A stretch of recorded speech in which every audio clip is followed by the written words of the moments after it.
to the Athletes in Motion podcast, From Race to Recovery, with your hosts, Tom Riegel and Kenny Bailey.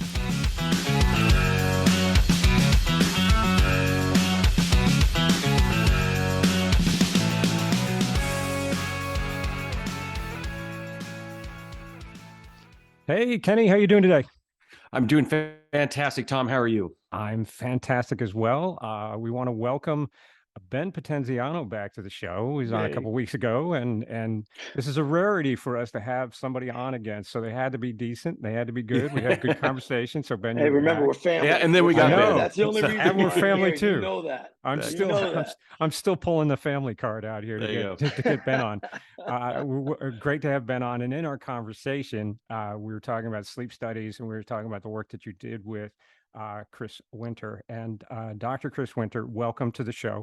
We were able to, I don't know if you lost a bet with Ben or it's just his charisma that won you over to get you on the show, but we appreciate you coming on. You just want the best. You want the best. Go. Remember you that. want the best. So Chris is, and we're going to let him talk a little bit about his background and all, but he's board certified sleep medicine specialist. Certified with the American Sleep Medicine and the American Board of Psychiatry and Neurology, author of The Sleep Solution, which Kenny is going to get this book gifted to him soon. Thank you. Because this is all about Kenny on this whole show. Good. The show's all about me. Again, another therapy session. That's what we're doing here. Also, Get The it. Rested Child. Has a podcast, The Sleep Unplugged, not The Sleep Unplugged, but Sleep Unplugged. It's like in my hotel. Is it like an acoustic version? Walmart. Yeah, it's an acoustic version of sleep. It's just unplugged. That's it. Yeah, That's it's right. unplugged. So we're and countless other publications and things. I think I originally saw one of your articles in Triathlete magazine. So you've covered the That was a long time ago. I know. That was a long time ago. I know, but all good stuff.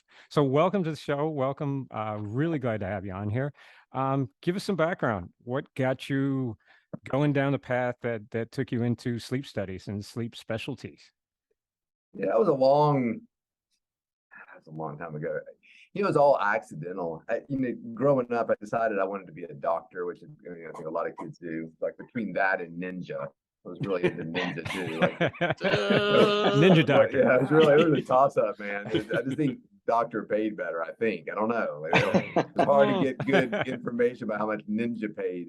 But when I got to college, I really had no information about it, so I got hooked up with some doctors who were doing research. They had a book out that you could just look up and see if there was a doctor doing something that was appealing to you. And I remember thinking, I'm going through this book and this all looks terrible and boring and awful.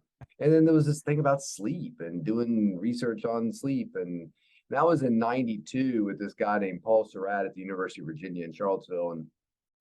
And he's just the greatest guy and a mentor. I never even thought sleep was part of medicine. It was all kind of like, not only do doctors do sleep, like this is great. Like this is kind of cool. And so we started working together, and it was interesting because back in 92, I said to him, it'd be cool to look at the sleep of athletes. And I remember him saying something like, yeah, he said, nobody's really ever done that. And he said, that's the great thing about sleep is that it's wide open. Whatever you want to look at, nobody's probably looked at it yet because it's such a new field. And we sort of forgot about it until after all my training and residency, I went back and started doing a research project on baseball players and presented it, and it was the reason why I met Ben. I mean, the reason why I'm talking to you is because of Ben. So you absolutely should have him on the podcast twice. I was sitting in this little clinic, it was a little rundown clinic, and I was partnered with this old Spaniard who asked me to join him in his clinic, and then I also started a sleep center. And I was just doing this research on the side. And one day my office manager put her head in and she said, there's a baseball team on the phone for you. I'm like, what? And so Ben had seen this research and was like, oh, that could really help us. And, so he was the one who made it all happen. And so, it was really going to be a one and done thing. It was not a plan to work with athletes. So with him, we've just learned a lot over the years for sure. So that's how I got to be in this chair today. Sweet. So when you talk about research with athletes, what was it that was different that made you made you look at that particular area that you said, athletes have a different, is it just because of their field is different, but the higher pressure? What was those 2 or 3 things that made you decide that athletes are the ones to look at? What was interesting to me was the idea that you've already got a population of individuals whose performance is being measured constantly, and those measurements are being made available to the public. So I could have said, I'm really interested to see how travel affects insurance salesmen or accountants. Yeah, exactly. I told my wife, I said, I'm not sure how I work with baseball players. I said, should have gone with like gymnast or something, female swimmer. Like, I don't know why I picked baseball player, but the point is that athletes are this ready-made body of it's a lab. I'm not even that interested in sports, but the lab itself is awesome. So, and the other thing that was happening around the time I started doing this research subject was when the Montreal Expos were playing half their games in Puerto Rico. And I thought, oh God, interesting. Yeah. This is a sign from God that this research should happen, because for the first time, we've got baseball being played across 5 time zones instead of 4. So it was that fact, coupled with I had just gotten out of fellowship, had a job, and was getting paid and could do whatever I wanted to do. It was funny. I'll never forget one night I'm like crunching these numbers, and they were just baffling amounts of data, trying to figure out where each team was from a circadian rhythm perspective every day during every game. And my wife said, "What are you doing?" I said, "I'm doing this, project on baseball I've been wanting to do since I was an undergrad." And she said, "How much are you getting paid for that?" I said, "I'm not getting paid anything for it." And she's like, "Well, I don't know about that."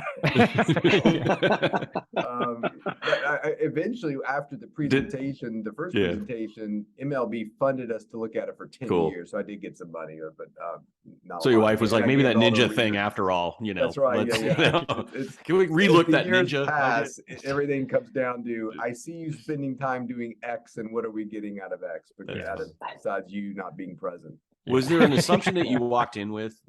I mean, there had to be a thesis that you were coming in with. Was the thesis of time zone changes? With the thesis of like evening versus day? Give us a little bit of background on the kind of the thesis. So there was a researcher, Recht, RECHT, who had done a study where he basically was looking at traveling exclusively from the West Coast. So Giants heading off to play the Braves or whatever on the East Coast.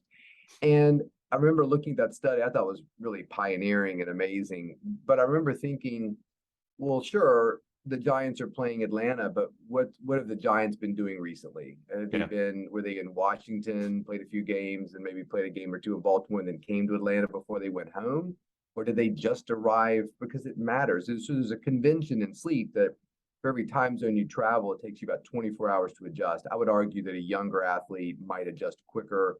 Older coach might take them a little bit longer, which is funny because whenever you go work with a team, the players are like, nah, screw off. And the coaches are like, man, you got to help me.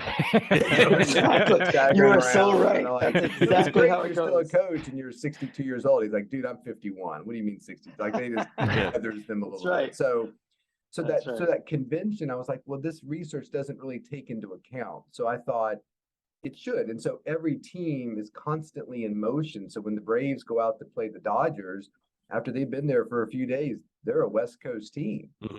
So when they come back home, there's another adjustment that's happening there. So that my thesis was, the more unadjusted you were to your current time zone, whether you're playing at home or you're away, was really the most influential thing in terms of how the team performed. So it created this idea that the Giants could be messing around somewhere on the East Coast, fly home, and on day one, they're playing a team, Pittsburgh or Miami, say Miami. And so Miami's playing Giants, the battle of Ben's old teams.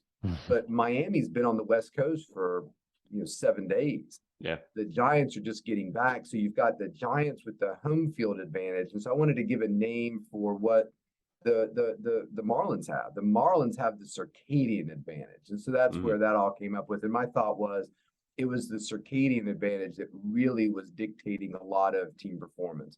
And I'll tell you a really funny story. When I presented it in Minnesota, the 10-year guy from Michigan came up to me as a young student. He said, I can't remember his name. I'm a grad student at the University of Michigan. He said, I really like your research. He goes, I'm a mathematician by trade, and I went into medicine. He said, I used to work for big time Vegas gambling outfits. And he said, your algorithm that you've come up with in terms of the percentage of how this impacts a game is exactly the algorithm that we use. Wow. And I remember thinking, number one, this is That's awesome where your money's coming because from. he's confirmed my research. And, Yeah. and number two, that I discovered nothing that gambling people didn't already know. In fact, That's funny. Oh, screw that guy, because now he's blown our little. Yeah, but you put secret. data behind it, and you got a Right. title, right? So you So I remember verified it, thinking, validated. Exactly. yeah, he said you. So you Dr. did it. Winter is going to be working for FanDuel moving forward. So it's like, Maybe they'll sponsor the podcast. sponsored by FanDuel. Well, Exactly. I've had several people say, it was funny. This little Korean guy did my statistics. He didn't speak a lot of English, and he said something like, I forget what his words were, but it was kind of like, you should be using your doctoring to cure cancer. He said, everybody knows this, which I thought was really funny. Like, he's like, of course, when you travel, it's going to mess you up. Like, why am I wasting time? And why are you wasting time doing this? Well, I guess it's helping nobody except gamblers. Yeah, I guess that's the question. I mean, we had a gentleman by the name of Ian on. He was a chef and a personal trainer for MMA fighters, and he was watching them try to cut weight, and he was trying to say, look, you guys are actually being dangerous. The amount of fluids you're losing and your dehydration, you're going into the fight dangerous. And so he was trying to figure out a way to do it in a way that was more healthy and get these guys ready to go. And he was basically shunned for years. So I have to ask about sleep studies. I mean, when, I think, like you said, I think when Ben probably approached you, it was probably a nice surprise to say, people are taking this seriously. When you look at sleep, I mean, everyone, to your point, they almost feel like it's intrinsically obvious, right? I don't get enough sleep. I'm going to be lethargic. I'm going to probably not perform very well.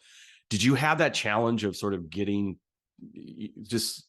past sort of that initial, like, to your point, you've got a statistician that's just telling you like, well, yeah, this is obvious. I mean, what were the numbers you had to show that suddenly it showed it was a significant, that it did have an impact and that you can correct it? Because it's one thing to point out a problem. It's another thing to say, okay, here's the 3 things you can do about it, right? Was it a struggle to try to get through that mountain, I guess? Yeah, or was there a mountain? It wasn't for me, it's for Ben. What's interesting is when you That's look true. at it, That's true. It's true. when you look at the organization, the numbers are there. I mean, I don't think anybody intrinsically believes that sleep is unimportant, nutrition is unimportant, or stretching or physical, therapy or mindfulness is unimportant. Yeah. So the numbers are there. I think the numbers are there in droves, but there's also fighting a mentality of sleep is intrinsically a little weak sounding. I got to take a nap, Yeah, exactly. with my blankie, I don't know what you. So I think that the battle was never, I get pulled into an organization by an individual. That individual has always bought in. Ben was bought in. He didn't even know what he was talking about. This makes sense to me. Let's talk about it. Then it becomes who does Ben report to, and how is the structure of the. So you find out over, a decade or two, within an hour or two of arriving, you can kind of figure out what's going on. Like, I remember some of the best discussions I've ever had about sleep were with Bruce Bochy. Like, I mean, he'd sit down and you sleep talk. Well, I've been, he'd talk about stuff like. So I always found that, mark number one, that you were probably within a good organization is like the big the managers and the GMs wanted. Yeah, if the leadership's not going to buy into it. Yeah. Yeah, I worked with the Oklahoma City Thunder, and Scotty Brooks would always make time. He knew my name. Hey, Dr. Winter, what's going on? And I'm going to talk to you at lunchtime today. Like and he would come with questions. I read this thing about this thing you put on your forehead. Is that any good? Like that. So, versus teams where that athletic trainer who brought you in is bought in, but you can tell it just, the rest of the organization hasn't quite gotten there yet. It's still, first one in, last one out's the best person. And we have a cot in our coach's office where he sleeps, and that's means he's a great leader. And so it's interesting, Indians, Tito, their manager is just fantastically interested in sleep. Well, Chris, and that distills down. I mean, Ben I don't get to see behind the curtain like Ben does, but it's still a barrier. But in 20 years, sleep will be like Gatorade. Mhm. Everybody believes in it. Everybody's Yeah. got Gatorade stocked up in the face. Everybody's got a sleep person who's helping them out or whatever. It's just standard what we do. Can't believe back in the day we didn't have sleep people. Mhm. It's kind of like nutritionists. Yeah. I'm always, who's your nutritionist? Oh, we don't have a full-time nutritionist. What? Yeah. A professional organization in New York City, you don't have a full-time nutritionist? That's great. Yeah. Anyway, but Ben can talk to more about that, I bet. Well, Yeah. no. To bring up the point of what you just said, Chris, is like we go back to that point. It's like I remember the point in time when we did this, and I explained it to you guys prior to that. It's like that 10-year study. No one shared that with us, and I was like, "This is absurd." I said, "I'm sitting in Colorado, and it's the 7th inning, and they put this blip on there, this 10-year study." I go, "How did we not know about this? How did we not get involved?" And that's how I reached out to a friend at the offices in New York, and they gave me Chris, and I'm like, dude, you got to help us because we're doing this all the time. We're in San Francisco. Think of the travel that we're doing. And it just seemed like it made sense. And the other thing I wanted to bring the point of, Chris, that you may remember this is we were planning that was 2010, and we had just beaten the Braves. And now we had to go play the Phillies. And I remember getting in the office, if you remember this, it was Brian Sabian, Bruce Bochy, Dave Gresham, who's still there, my buddy, the head trainer, and myself. And we talked to Chris and we said, they were in because they wanted to find the advantage of how can we beat the Phillies, and we've got to travel. And I remember that to me, that's where I was like, okay, we're starting to make more sense of this, and they're starting to understand. And it's still a process, Chris, you know that, but that's where I think we made some headway.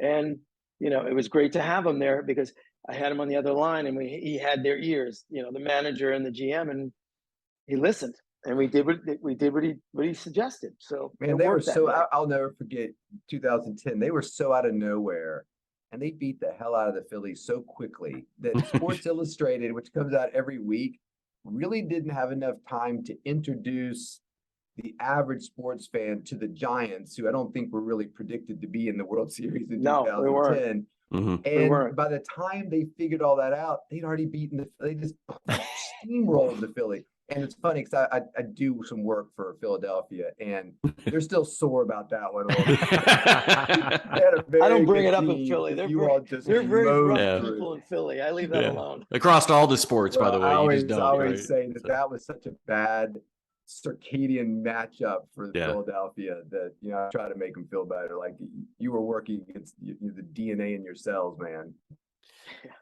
So I guess that's the question. It's okay. So you're on the phone with these guys. What specifically are you recommending? What do you, I haven't read the books as you can tell, but what is that thing that you're trying to do? So you got the circadian rhythms are off. What are you recommending? Is it, I think we were talking to you, Ben, like, make sure they get sleep in the afternoon. I mean, what are those things that you're trying to get them? And is it just the athletes, or do you talk about the coaches as well? Or is it mainly focused on the athletes? Yeah. I mean, I'll go backwards in your questions there. Yeah. I think you've got to involve the entire staff, coaches, athletic training. When you look at the people who are getting hammered the most with sleep problems, it's often not the players. I mean, Ben's got to get there early, set everything up, and be ready for the players when they arrive. The game happens, they leave, and then they break it all down and get ready to, the responsibilities that some of those individuals have. I don't really understand how anybody could have families and wives, and it's like neurosurgeons, like divorce rates, 90%. They just work themselves crazy. I mean, it's so interesting to me what it looks like from the outside. Oh man, I'm gonna work for Miami, get these great Miami swag and hats, and be on the team bus and be around all these players. Man, I bet that wears off in about 3 weeks. You're like, God, this job's good. You better love what you do. That's not coffee Ben's drinking right there. That job it's not people. I mean, I'm Ben fooling loves everyone. what he does. He's amazing. I do. I mean, but you can see the people who are in it for the swag are not going to be very long. But so it's interesting that what we're trying to do is, number one, I mean, back in that time, it's just respect sleep. It's a performance enhancing drug. But when you start really breaking down what we were doing with that, Philly series, it's the circadian rhythm is not just sleep, it's everything our bodies do. It's red blood cell production, body temperature, hormone release, athletic performance. Everything has a peak and a trough if you plot it out. So if you had a baseball player, do some sort of hitting challenge every hour, 24 hours a day, you would see his plot peaks around probably 4 o'clock in the afternoon, troughs about 2 hours before he gets up in the morning. That's generally the way we think about athletic performance. So it's all about how can we make that athlete's peak line up with that time when he's about to perform. And so at the time when we were working with Ben, we were treating the team as an average collective. Okay, on average, it's going to be better for your team to travel after the game and get in here because that'll put you all at a certain advantage versus we just went through it with the Wizards because they just went to Tokyo to play preseason games. Now, that's right. We didn't give a shit about those games. So they just needed to get to Tokyo, play 2 games and get back without people getting sick and hurt. Yeah. So we were trying to make that disappear. We were trying to keep them optimally primed for East Coast time, despite the fact they were traveling halfway around the world. For the World Series, we're trying to make them peak at that game time, which are a little bit unusual because of primetime viewing and stuff like that. So it's really about, okay, what can we do to make that brain think it's at its peak performance time? And as you go on, you start to understand that certain players, are more morning oriented or evening oriented. And Ben and I did some research. We were looking at pitchers, and if you were designated, we did some surveys on players and figured out if they were morning types or night owls. And then over the next season, did it matter in terms of when they pitched? Did the night owls actually pitch better at night? Did the day people actually pitch better in earlier games? Absolutely. Then he and I did a study on hitters, same thing. So then it becomes, okay, well, this is a critical at bat, or we're down in this game that will make us, in the playoffs. It's like you pick the left-handed or the right-handed person or whatever to pick. Now it's all of a sudden, maybe we should pick the night-oriented batter, the night-oriented pitcher, because it's such a late game now. They played one game when they came to DC, and there was a rain delay, and they ended up playing it. I mean, it was so late based That's upon, right. Remember that. it was, so as you start to look at these types of things, you can start to break down more individual game plans for every, if you look at a closer, why do we want to, you don't want a morning oriented closer. Oh, no. They don't come in until 10 o'clock at night to save the day. Right. So it's really important to assess those individuals and make sure that they're peaking at the right time. And there's all kinds of interesting little tools and things you can do to make that happen. Yeah, but some of these players, I mean, especially for basketball and other sports, and I'm not sure about baseball, but you've got your starting 5 in basketball that they're going to be on that court. So I don't care if they're a night sleeper or a night owl or an early sleeper. Guess what? You're going to play the game, right? So do you generally have to go more individual? I mean, so the higher the contract, if you will, the more individualized. Is that kind of the way it works? And I think that player involvement matters too. If the player is not that interested, like, listen, you're really morning oriented, or you got to stop. One of the things you always see is a guy has a couple kids and now he wants to get up and get his workout done, a 2-hour workout, so he can be there when the kids wake up, take them to school. That's awesome. Points for being a fantastic present father. But you're training yourself to be athletically great at 4 a.m. So you tell me one NBA game that starts at 4 a.m. and I'll get off your ass. Like, you know what I'm saying? So and you see it in the average athlete. I'm training for my triathlon every day when I get home from work. And then you get down to Florida for the big half iron, and it starts at 5 a.m. And you're wondering why you didn't hit your PR. Yeah. You felt terrible because you've never trained at 5 a.m. Yeah. So it's really interesting. Yeah. So the NBA is different. It's a smaller group of individuals. You can be a bit more selective with them. Bigger baseball teams and the fluidity of their movements. But at least you could look at that and say, okay, well, this is such a night-oriented guy. And we're going to set him for 13 games a season. We'll rest him for, I'm sure there's some algorithm they have about he's not going to play every game. We'll rest him for the day games. He's awesome at night. So there's little things that you can look at. I mean, again, there's a million things a manager's got to look at to figure out what they're going to do with an individual or a team or a player. But it just becomes one metric to look at: left-handed, right-handed, whatever. Chris, let me ask you now, I think we've talked about this before, but when you look at the NBA players and you look at Major League players, we're looking at athletes. What common traits are you seeing between the sleeps issues? Are we seeing, because NBA goes in, could be the night before, play the game, pack up, and then leave? Because I've had friends that are athletic trainers in the NBA, and they're like, well, we like your schedule better, and because you're in town for 3 days or 4 days, but we're playing 162, but the whole thing, it's different. And I, can you kind of explain a little bit the common traits or the common things that you're seeing that has maybe benefited both that you've worked with, that you've seen that's worked, that might be able to share some light on that too? different athletes, so to speak, but they're athletes. Yeah, no, deal you with the bring same a great things. point. I mean, it's sort of the spectrum of NFL, NHL, NBA, MLB in terms of travel, travel once a week, 16 games, a little more frequent in hockey, more frequent. So yeah, so the common thing I think is, what are we doing after the travel? Major League Baseball does have the advantage of getting into a place and being there longer, but it's still the movement. So the common thing that you see is we're going to plan for these bigger trips, and that's what most teams want help with. And in the Major League Baseball, yes, they stay there a little bit longer, but they still make a lot of trips during the year. Now, Mets playing the Yankees, who nobody cares about that, or the Yankees playing Boston, that's just a little quick trip up.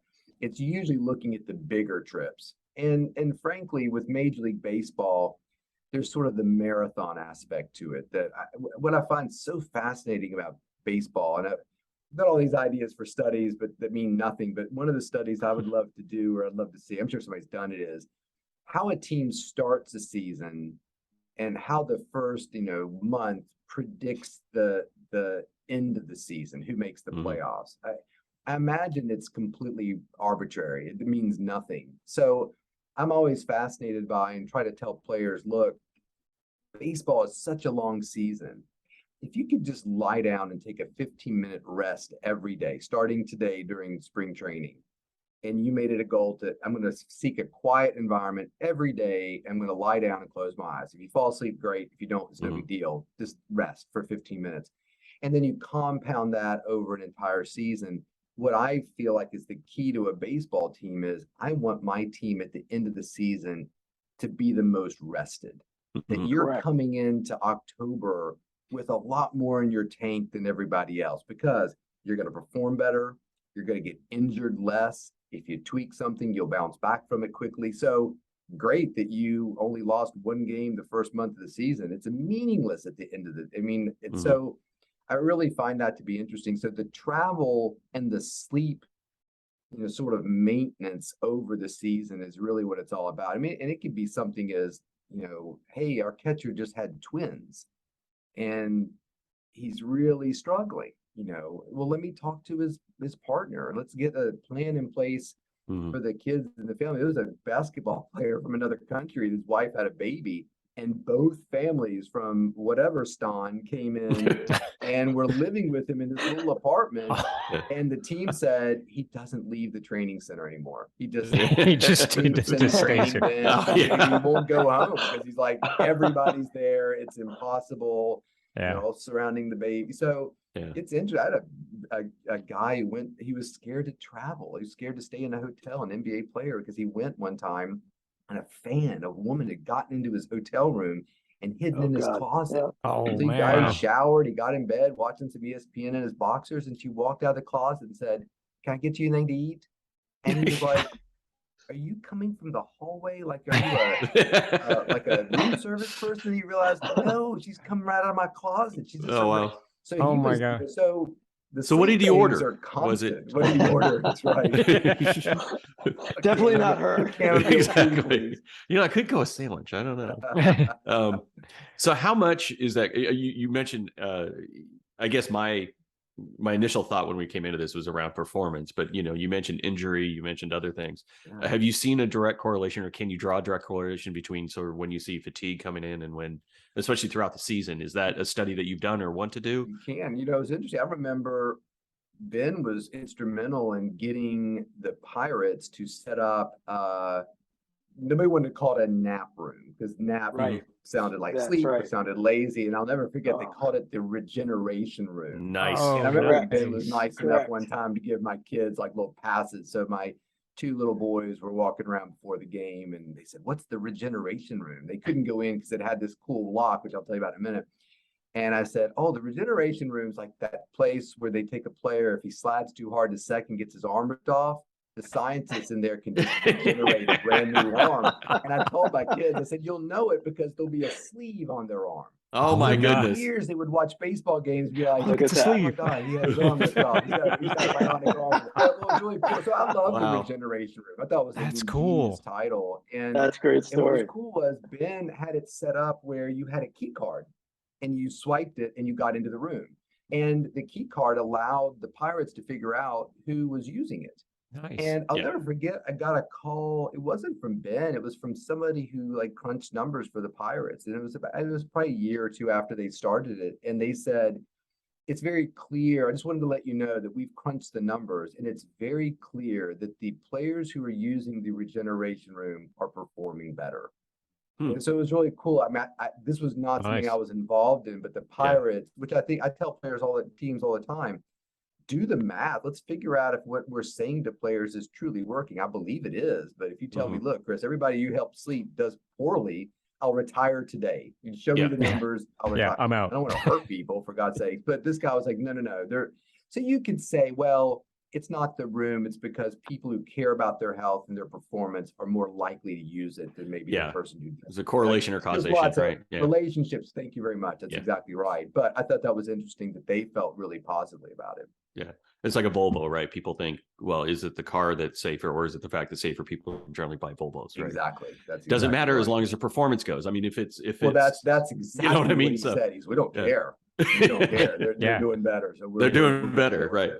And you know, the great thing about a room like that with a big sign that says regeneration room, it's a symbol to every player, not only the veterans that can do what they want to do, but the new players a little bit scared. I don't know if I should take a nap. It might look bad. It's a symbol to the team that we care about sleep. We care so much. We built this room for you to go take a nap in it. And I think that's really important. It's like Ariana Huffington, when she naps in her office, she does it with the door open. So all of her employers can see her like, passed out on the deck or whatever. So because that's she wants great. people to I like that. sleep positive, Yeah, and I think it's putting a positive mark on it by calling it something like a regeneration room or something like that. Agree. You're giving that to your people that this is a positive thing, not a negative kind of bad thing to do. So and what's also brilliant about it is it's like a kid with a nap. Never call it a nap. Never talk about sleep. Say, okay, it's rest time. Yeah. Because they're saying the same to the players. If you come in here and lie down and close your eyes and put the little noise machine on and think about your girlfriend or your celebrity crush or whatever you got going on in your mind, that's good. That's regenerative. It doesn't involve necessarily you becoming unconscious and falling asleep. So, players are, anxious little sons of bitches. They don't tired, got to perform and I got to pitch tomorrow. Now I can't sleep. And so I love the fact that they called it that because everybody can rest. Everybody can lie down and close their eyes. That's always under our control. Whether you sleep or not, that's a little bit more up in the air. But they're saying to the players, "Come in here and rest. That's all we want you to do, and it's going to make you regenerated." Go ahead. I was going to say I can relate that back to back when I was in college. I was trying to finish up, took a whole bunch of extra credits, and was killing myself kind of going through this thing, but I needed to take a PE class, and the PE class I took was yoga, and this is way back before it was cool, right? Before it was anything else. It was just this it was just this yoga class. I'm going, great. The reason I took it is because it wasn't like we do the stretches and we do some of the poses and stuff like that, but then they would take 10 minutes or 15 minutes at the end of this whole thing, and we would just lay out flat in a nice relaxed position, and then she would kind of talk us through this thing. And that was the only 15 minutes in my week that I got to actually just chill, right? Because I was projects, I was like 22 credit hours. Exactly. I was trying to finish up this in a certain amount of time, and I was just like, I thought it was awesome. And it was the only piece that I got. Did I do that when I started working, 67 hours and trying to be a triathlete at the same time? No, I kind of lost that because I needed to get back to that. Yeah. But it was that one piece, now that I look back at it, was like probably the only reason why I finished that year and survived. I'm imagining, the yoga offering at the Naval Academy. Myself, I say, it's suddenly the most popular course. Exactly. Exactly. So Ben, go ahead. Yeah, no, go please. I was just going to ask, I mean, when you get new players coming in, Ben, they're 23 years old, they're invincible. They play video games probably till 2 a.m. Right. Exactly. They never get question. injured because, that kind of thing. But the older players start understanding like, hey, I've got a shelf life, and I'm starting to see that I have a shelf life. Is it more difficult to get those younger players? You can call it a regeneration room or whatever you want to call it. I think it's fantastic you're doing that. It seems like for those guys, especially those guys that need to perform because their next contract, I mean, they're probably on a rookie contract. And so if they actually do perform well, it could be financially beneficial to do that. Is it difficult or more or less difficult to try to get those guys is there an age issue, I guess is the question I'm asking. It's interesting because if you go where Chris and I started, it was a veteran club. Then from there, they didn't have a sleep room back when I was with the Giants. This is where it all came together. Then when we got to Pittsburgh, it became a little 50-50. And then that room was something that, here's the thing with the sleep room, coaches looked at it as like naps. Who needs a nap? Nap. That was a little bit of the problem that we were dealing with. Oh, is he laying down in there taking a nap? And it's like, we had to get away from that stigma of like, it's not a nap. It's again, we're just trying to get them prepared for you so they're at their best. Oh, for us, because we're together on this. So that was the fight a little bit, but then it started to go away. But now with the Marlins, they allowed us to, hey, here's a room. I asked for it. I said, here's a room. And Chris, like I remember we were talking about chairs. We were able to get 3 chairs in there now that, the anti-gravity and all of that. And then the air purifier and the blue lights again. And now that we're using it, going back to your question, these younger guys are using it because it's kind of how we looked at it is like recovery is important. So we want them to understand this is like a safe zone. You can go in there because then we put third bodies in there so they can go in, lay in the chair with a third body on their legs or their arms so they can get. So we're using it twofold, right? We want you to get the compression, all of that to help. And that's what we were promoting. And we were promoting this. And you're right. And like Chris helped me with some of these guys that are still playing video games till 4 a.m, then sleep till 12:30, 1 o'clock, get in their cars, come over, eat lunch, and then here we go. That's what I got a guy that does it. I love the kid, but that's his routine. And that was his routine. I'm just like, hey, so it's like, that's what the younger guys have bought into it. Not that they have bought into it. The older guys have too. I mean, we have some older guys, so to speak. When you say older, I think our oldest player was 34 this year. It went from 23 to 34. And it was 134, it was 31, and then everyone else was under 30. The old guys. I swear to God. Yeah, it was 23 to that was it. We had young kids. So this was, I think, also good for us to educate. We have the opportunity. It's also interesting too, like it's always sad when the older player is starting to slide. Now he's super interested in sleep. Yeah, exactly. That's what I'm trying to figure out. What that trigger point is to convince that 23-year-old, I know you're the best on the field. Like you could show up drunk with your arm, taped to your exactly. Right. And you can still beat half the people. So convincing that person that they could do better or be here longer, it's a trick, man. It's a keyword. It is a skill. So, whether you can tape an ankle or, the ability to communicate with a player while you're doing this, which Ben does, and try to, invest in yourself. This is something that will pay dividends, and you will want to do this at some point in the future. And when you look at athletes, I always think about Grant. What was that guy from Duke? I'm blanking on Grant Hill. Yeah. Grant Hill. Thank you. Grant Hill. Like Grant Hill got it early. Yeah. I remember the very first time I ever met the Oklahoma City Thunder, Kevin Ollie was on the team. The guy went on to coach at UConn, I think, won a national championship. I remember sitting down with him, and the guy was a sleep fanatic. Thought his neighbors were too loud, never partied, never. I remember thinking, what a weird NBA player. Like this. And what was cool is the guy stayed around. Look at his career. He just always made a roster.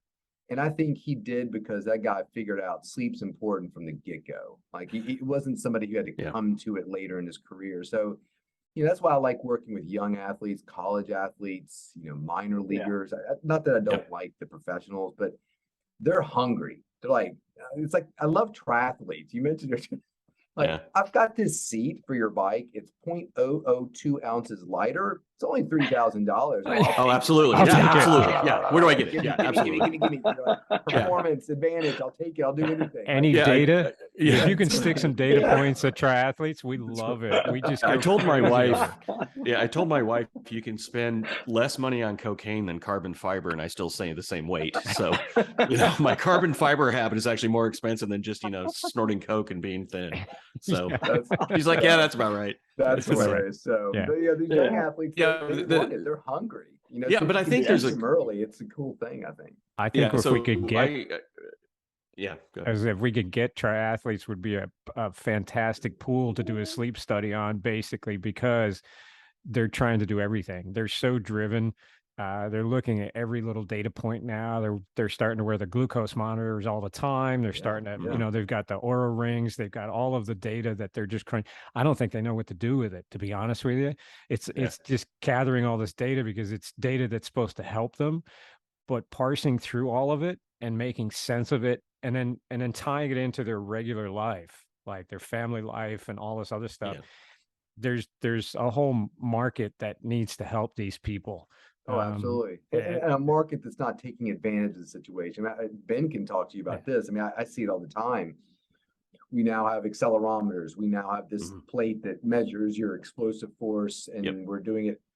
And it's always interesting. What are you doing with the data? Man, I barely have time to collect it. Correct.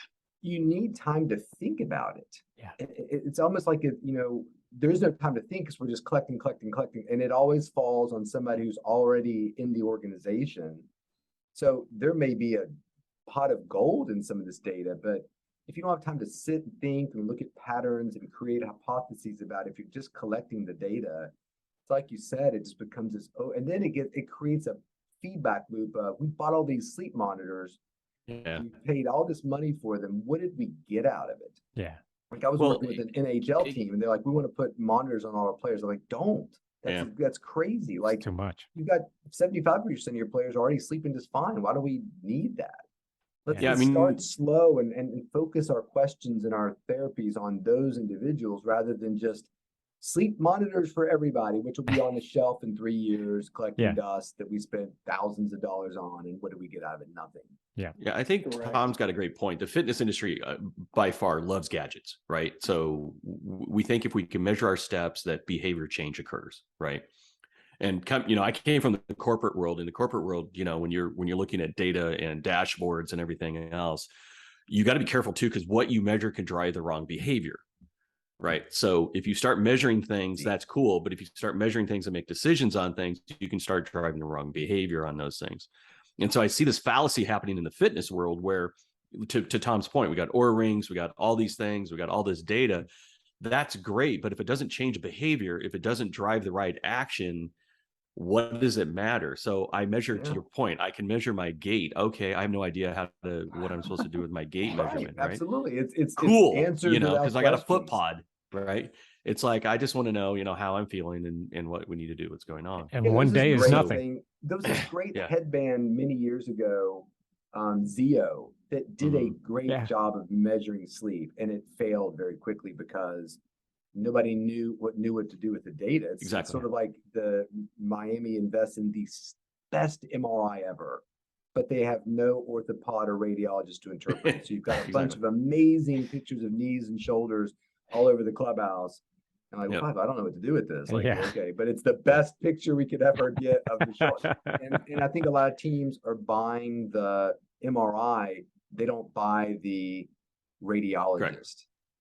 And you're not buying. That's where the tech world is, and it'll change eventually. You'll wear something; it'll tell you exactly what you need to do, and it'll be scientifically correct. But right now, we're in a wild west right now and we're looking for quick answers. We're looking for we look at data for a day to a week, and we go, okay, well, that tells us nothing. I mean, your 10-year study, you needed 10 years to show the patterns. The pattern is what we need to be looking for. Patients will say that. They'll be like, I wasn't having trouble sleeping. I bought this thing and Exactly. like, what happened? Like, I'm still having trouble sleeping. Like, what did you think was going to happen when you bought it? Yeah. Exactly. Some signal up your arm into your brain. Yeah. Sleeping. Shuts It's off. like really. Inspiration. Yeah, it's nuts. throw Yeah. money Well, take at that it. thing and go grab some whiskey and then That's see if that works. When I open up the watch, there's a container Exactly. for alcohol. Yeah. There you go. Okay. It's just Well, So it's reading. interesting again. Yeah. Well, the real quick again is like we go back to numbers. It's so funny you say this because we get all this data, right? We get reports, workload reports every day, and I'd love to share them with you. And it shows you when you open it up, there's 7 pages there. 7.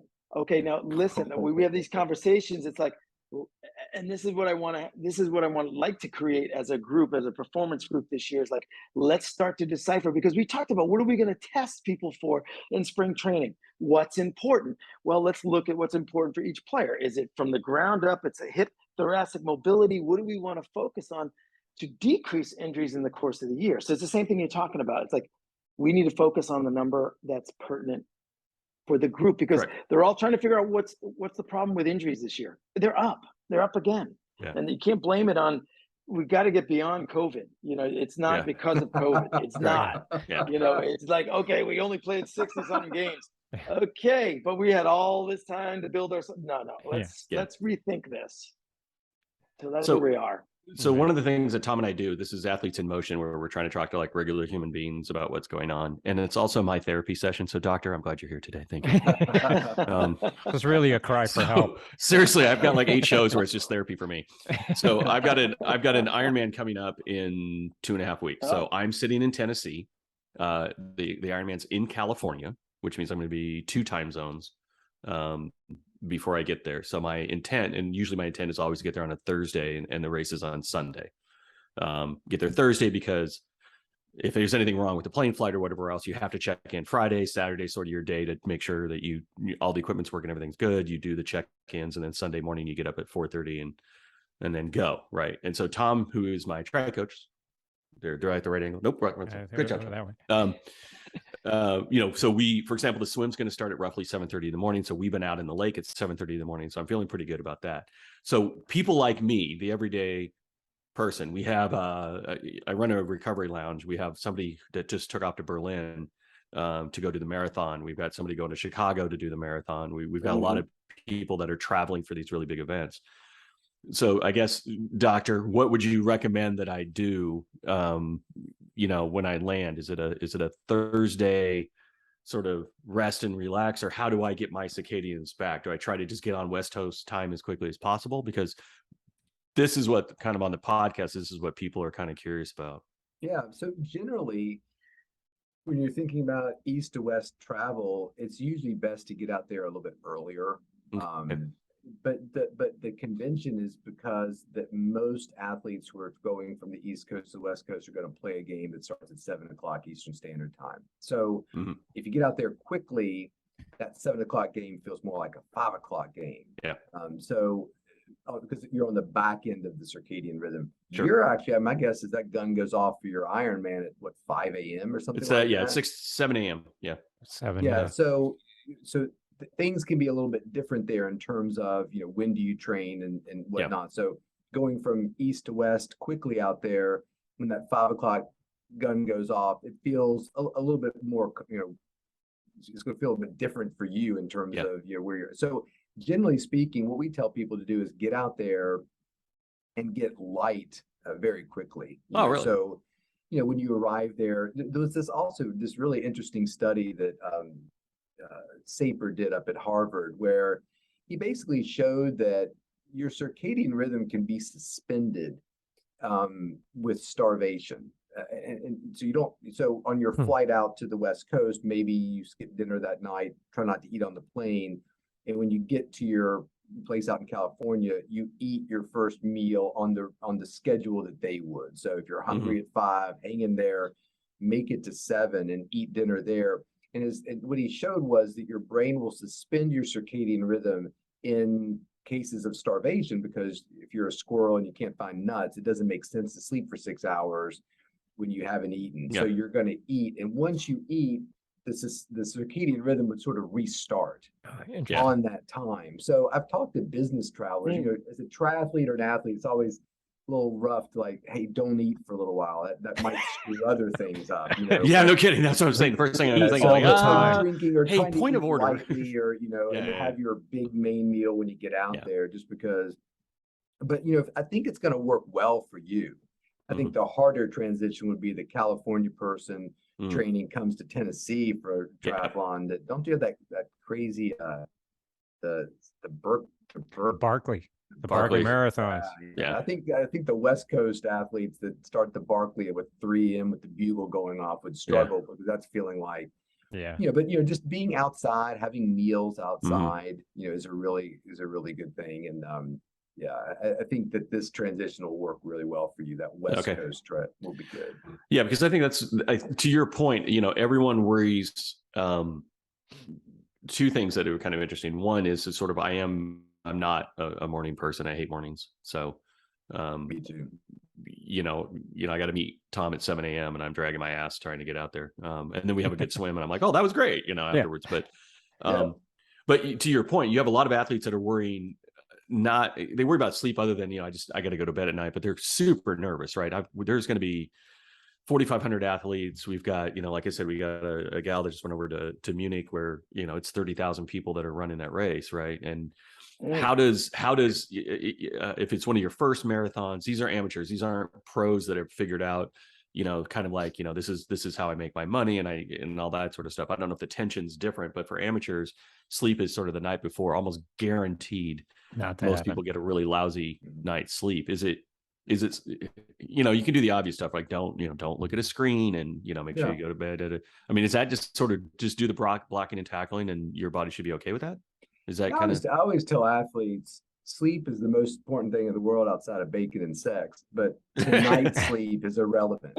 In that order, just so we're in clear. that order. Bacon. But tonight sleep's irrelevant. So the point is, if you're a good sleeper, it's kind of like a baseball player saying, hey, Ben, I'm not good to go today. Why not? Well, I didn't eat dinner last night, so I'm screwed. I can't perform today. I think you can, like, try it out, see what happens. In fact, actually, I said that. I think I said that exact same thing to a player one time for the Giants, and he said to me at the next spring training, he said, I remember you saying sleep's the most important thing in the world outside, but tonight's is irrelevant, and meaning that if you have a bad night, it means nothing. And he said something like, I thought you were full of shit. He said, I had 2 kids and they had like some vomiting bug or whatever. They were vomiting all night. He said, I never even got into bed.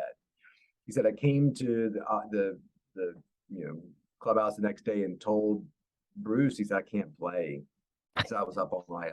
I'm a disaster. And Bruce like, no, you're playing because I need you to play because whatever. Like, And he said it was the only game he'd ever hit 2 home runs, or the first time he'd ever hit 2 home runs in a game. And the next spring training, he told me, he said, it was funny. He goes, I would have called you because I couldn't remember your name. But he goes, I'm glad you're here because I wanted to tell you, I thought you were full of shit when you said that. And then that happened. Funny. So, you know, I think a lot of athletes, or if you're in the military or a doctor, you learn pretty quickly that, sleep's great, but if it doesn't happen, you can still take somebody's spleen out. It's not that big a deal. Like, so I think when athletes start to realize that, you know, where it's just kind of like they have a certain zen about them. I mean, there's a picture that I'm sure Ben knows very well that he just looked like somebody he was an amazing pitcher for the Giants. He looked like somebody who could never be rattled. And in fact, one time we were watching a World Series with my wife even said after this pitcher came out, was sitting on the bench, and they showed him right before they went to commercial, like sitting there. She goes, what do you think he's thinking about? I said, probably like competitive calf roping or something. Like he's not there. And it's like, you know, some people are like, I pitch great, I pitch terribly, it doesn't matter, I still get dinner. It doesn't really, I don't care. Like, it's just, and so that mentality is a great thing to take to the bedroom. Like, I got a huge race tomorrow, I'm just going to sleep here. But if you don't, you're still going to be fine. Just rest. Get really good at meditation, relaxing, have your plan. I always tell an athlete, you got a plan for, you get into the swim and something goes crazy, or your bike is not right or whatever. And that's probably the difference between the pro and the amateur. And the sleep thing can really throw an amateur. Travel, like, I don't feel like this in my training runs ever. And I'm out here in California and I feel like I'm 2 miles into this run. I don't think I'm going to make it. Like, yeah. the Even the pros- sunsets. the pro can Yeah. like, I'm going to work my way through this thing. Yeah. The sunsets are That's even different, correct. right? So That's like correct. on the West Yeah. Coast and the East Coast, right? It's on the You're wrong like, side. wow, it's like, why is this so late? Like, why is it still sunny? Right. And I'm Yeah. like, and that kind of screws you up because you're kind of used to, like, you know, our dogs are ridiculous. Our dogs can predict exactly when it's ready to eat, right? And then we do a time zone change, and then an hour earlier they're barking, and we're like, not yet. You got an hour, right? Yeah. So Well, even yeah. I've had But it- triathletes tell me just their bodily functions are kind of. yeah, let's even not talk had a about plan that. for that went right out the window when they got Yeah. to that other time zone. Like that Trust was me. problematic. I don't have a good history with that. So We could do a that's whole podcast on a that. whole hour on my GI. That That's was another always what I therapy considered session. to be the win in a triathlon is when that part went well. Like, Yeah, whether or exactly. not, it came in last, but that was Yeah. the first place finish for sure. Yeah. Yeah. Most of our Amazing. conversations, our pre-race conversations with athletes, as I sit down with them as we walk through all of that. Here, you're getting there on this date. When are you going to eat? When are you going to sleep? What are you going to Yeah. do? Here's where you put your legs up and rest. Here's where you actually have to move. You need to Yeah. get your body going. Okay. And then walk through. Okay. What happens if this doesn't go as planned, right? What's your plan B? You're on the bike, you drop the bottle, you don't have your nutrition. What are you going to do? Right. You're just going to deal with it. You have to look at it as, and I think the mental preparation on that is probably, I don't know, it's the most fun for me. I mean, that's why I do triathlons, is because it's as I like to say, it relates most to life. You have a plan and it never goes to plan, right? There's always something that's spinning you somewhere else, but you have to keep going forward. You have to keep moving and going through. So what are you going to do? And you just kind of have to think through all the processes. It's a process form type of thing. So And all those things you talked about are incredibly strong signalers to a brain. Like, for you to, Good point. I was like, what the Nadal, the tennis player, he puts both his water bottles, 16 his process. inches apart. Yeah. Exactly. And it seems silly, but all those little things that you can control are giving your brain little roadmaps. You're 12 miles away from this, you're 10 miles away from this. So, and it also kind of creates a sense of control, which a lot of athletes really like. You control these types of things until you don't. Like you said, everybody's plan is great until you get punched in the face. So, Exactly. But I love that because all of those little things that you do on that pre-race day in that other time zone are starting to get your brain to understand that even though we're in a foreign place and sun's over here instead of over here, I still eat my bar and a half and 3/4 of a banana. Save the rest of the banana for an hour. I finish my banana after I drink half my water. Like, all those things are incredibly strong signalers versus just kind of a random plan that maybe the younger, more inexperienced athlete would have. And all those little things are triggering your brain to understand where you are in that process and adjust your circadian rhythm much faster. Yeah, it's an interesting, to Tom's point, I think triathletes in particular, it's sort of like the Volvo problem, right? Most OCD people kind of tend to go towards triathlon, right? And you see people that, I mean, I will take my bag, my transition bags, I will put stuff in it, I will empty it, I will put stuff in it, I will empty it. I mean, I'll check it literally 3 times before, and like make sure everything's in there. The one thing I think, to your point, is that freaks me out is, go, 8 o'clock, I'll get in the water or whatever, the sun's up, all that good stuff. And then we show up to race day, you have to have a headlamp on because it's still 5:30 in the morning and you got to get your bike set up and you get all your bags set up and it's dark and you're kind of freaking out, right? You're like, am I swimming in the dark? I never practiced swimming in the dark. And then the sun comes up and the world's normal. But that hour before the sun comes up, if you don't, if you could practice, if you could practice that, it's great. You never do. And then you get there and you have this, oh shit moment. You're like, I'm not even supposed to be up right now. Like, what am I doing? Right. So there should be a good Swedish word for that feeling of the dark day of race setup. There's a little buzz to it. People are nice. It's incredibly tense. Everybody's feeling the exactly energy what you just, feel. Wow. Yeah. But it's just unlike anything else. It's not bad or good. It's just a weird. You're excited and anticipated. But you can't be loud because it's dark, right? So you're dark. that's what's funny about it, right? It's like everyone's so quiet. Got this tension, but you can't really do anything because it's still dark. Exactly. The transition will happen in the New York Public Library for this race. Exactly. Run up the steps. Exactly. Go into the reference section, and change your clothes. Yeah, it's funny. It's a weird thing. Yeah. Then the sun comes up and people are like, "Woo, let's go!" But Yeah, and then the that, you're like, music "Oh, let's go!" starts, and the, Exactly. you know, the MCs, everything's Yeah, kind of, but you're exactly. right, that's a very crazy. private time, like Yeah. before all that hoopla starts, and you start getting There you go. free bars and drinks. Yeah. So I think you mentioned like we have folks that come to our shop that are like elite athletes. We have student athletes, and we do the exact same thing. We put them in leather chairs, we put them in compression, we give them a 15-pound weight blanket, by the way, which knocks them out like a light. light. Study that just came out. I'll post it on my Instagram. Dr. Chris Winter, that talked about it was that weighted blankets influence melatonin secretion. Did y'all see that? Yeah, Really? I read that, Chris. Yeah. And was that Ma? Was that no? Yeah, Which one? well, yeah. She posted it. Yeah, Oh, she was okay. the one that So it wasn't- posted might it. not She have didn't been do hers, the right. she didn't do the research, which is shocking because she's so good. Yeah. But yeah, I thought that Anecdotally, I can tell you for a I fact. thought that was interesting. Yeah. Yeah, we put Go ahead. people in cryo, so we crank up their, we crank up their, their adrenaline. There's, everything's firing off for 3 minutes because we just put them in really cold stuff. And when they come down off of that, you put them in compression. You put that 15-pound weight blanket on them. At 1 o'clock in the afternoon, it's adult daycare. I mean, everybody's out, right? And it's funny to watch because that adrenaline starts washing out. Right, Yeah. The compression's kind of there, and that weight blanket just sort of sets them down. You could just see it too. I mean, we've seen these are elite, teenage girl volleyball teams that come in just hyper and on their phone and that whole thing, and then all of a sudden they're just like this with a blanket, and they're like, "Leave me alone." But I love it, right? So yeah. So what we're trying to do is get normal people, non-athletes as well. Yeah. Is it, to your point?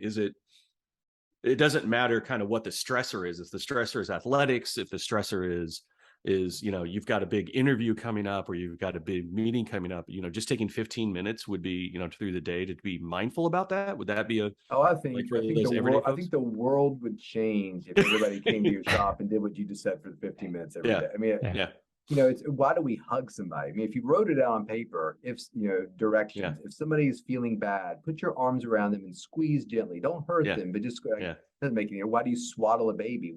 We respond to pressure. And I mean physical pressure on our body, usually in a positive way.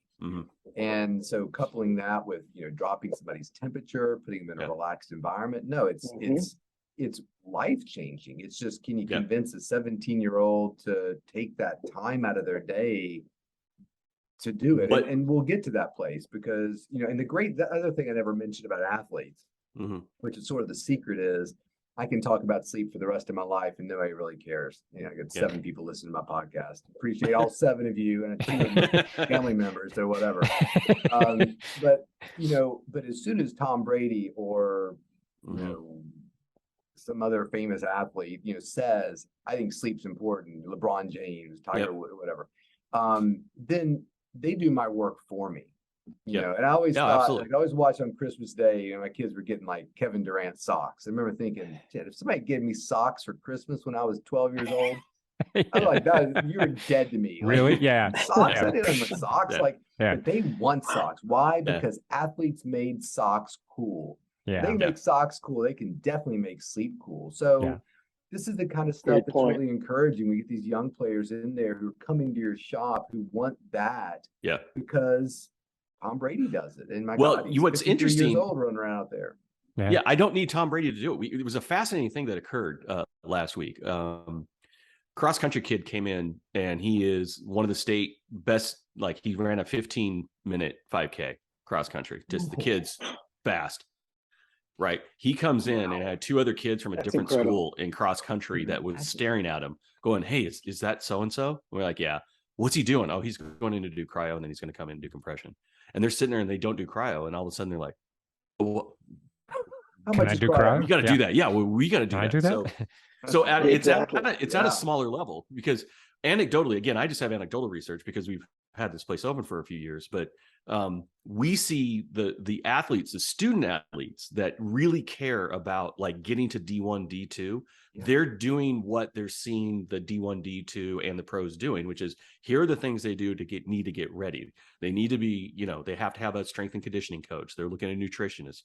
They're looking at these things. And this is another part that they need to do, and sleep and making sure they get rest and making sure they do that. So that's the pull. Sometimes it's sort of like, elections, right? Your elections really matter at a local local level, not necessarily at a national level. If I see the kid that's going to go to Alabama, right, and this is what the kid's going to Alabama is doing, it's not just the kid, it's the kid's parents that are going, that, you know, I want my kid, you know, in D1 too. If I need to do that, that's what we're going to do. And that's starting to happen. So to your point, it's good when kids feed kids. Yeah, you know, no, I'm because sure Ben that's sees it too. Like somebody walks in with some fancy whatever, and if they're an You influential see, yes. player on the team, then everybody wants it. Yeah. You know, Especially if so, they're I hidden, mean, right? So that's why in a generation it'll be everywhere, because you're at a disadvantage if you're not. Exactly. You know? So Yeah. So and to add on to that too, is like it's great to have someone like Chris who continues to educate, because I still think that's the thing that we have to push, because that's something I want to present again and build up this off season with, you know, with my directors. Like, listen, well, let's do this again. And then if it's something we can bring Chris to at least give a talk at one point, just to bring it back out again in the forefront, to let them know that we are thinking about it. We are going to continue to think about it. We're going to push it. And that's where these guys need to understand. 23 and still, you could be that, but your body's going to still feel that in 6 months of baseball. You're going to feel it. You know? And I'm starting to, I've been doing this a while now. You kind of just, I work out more. I try, because I think that's my mental break, but it's also something I know that helps me prepare for the day in my way. And I'm not a triathlon. I mean, I guess maybe you're looking good. I've seen your Instagram. You're gonna be. You're gonna be. I'd like to try. I keep getting that little mental thing going. Okay, I got to find time, like you guys. Yeah. But that's the thing. We need to push it, and that's what I need. You know, people like Chris and yourselves, you guys talking about it. Yeah, it's gonna help us. We're trying to incorporate like your entire lifestyle, not just one piece of it. It's not you're not just training and then going to work. All of it ties together. And I think the more we talk about it, the more, you know, Chris talks about it, the more you put, you know, kind of bringing it forward, the younger guys especially will start to see it all ties together. Like no one, I don't think years ago anyone thought about you weren't sleeping enough and you were getting injured, and they didn't put the two together. And now you can definitively look at, well, the sleep, what's not happening in your recovery during your sleep process is then causing you to have these injuries or to put you in a position to get injured. And now once we start putting all those pieces together, it's like, it's playing video games at 2 o'clock in the morning totally affects what you're doing. It's just, it's amazing. And I think we're getting closer to that. We're getting more. I think the other end of it too is what we're trying to do with this podcast is say that you don't have to earn it, right? You don't need to be an elite athlete. You don't need to be doing big triathlons. You know, if you're coming into a sport, especially if you're coming into a sport, you're going to be sore, you're going to be tired, these things in order to better prepare to avoid injury, because you're probably going to be, your muscles aren't ready to go yet because you really haven't been using them. You know, what can we do to make sure that people, as they approach trying to get off that couch and trying to do something better, trying to get Ben into a triathlon, how can we get where they're having their experience isn't nothing but, I'm dead tired, I'm really sore, I don't want to go do this again, and they, or they're ramping like crazy, stupid fast when they shouldn't be, those kind of things. So that's what we love having you guys on, is to just talk to, look what elite athletes are doing, but hey, by the way, you can adopt these to your everyday life. Down. This is something you can always good all the time, right? It's an active lifestyle, and focusing on the recovery is huge just for even an office job. So it's all good. Well, just an office job. Just an office job. Thank you so much, both you guys, for being on. This has been fantastic. Really appreciate your time and coming on. This is good. I can see us with some follow-up stuff. Certainly in the future to talk more about this. Maybe as we get into Kenny's next year plan, as we do. Like I say, it's a cry for help. It's turned into a cry for help from both of us. Now it's a cry for help from Kenny. Really is what we're trying to do. Yeah, really it is. So Kenny will definitely be. We're here for you, Kenny. Book. Awesome. So read the Sleep Solution. It's been eye-opening for me, and basically in the sense that I'm totally convinced that sleep affects everything. Like, you do the first half of the book on that, and it's and learning about, we didn't talk about it, but the glymphatic system, I think, is what it is. Didn't know that. So we're going to come back on that at another point, but fascinating book, and I love your footnotes, by the way. They're fantastic. I just cue everybody up to Not read the everyone footnotes. likes that. I put them Read in the there so footnotes. if they annoy you, you can just stop. Oh, they do not. They're I love them. fantastic. I love them. That's They're one thing I've they're always the noticed. best. I know. It's Yeah, they are. It's written in a way that doesn't put you to sleep, which is kind of cool. So I check tell you out the all book. time, either it helps you with your sleep or it puts Yeah. you to sleep. Either way, you win. Either way, you're going to win, right? There you go. So thank you so much, everybody. We appreciate your listening and checking us out. Give us 5 stars, thumbs up. Give us your comments. All of that stuff all helps with the algorithms, allows more people to find the podcast and more people to get out there, and we can reach and help everybody. So thank you guys all again, and until the next time, we'll catch you then.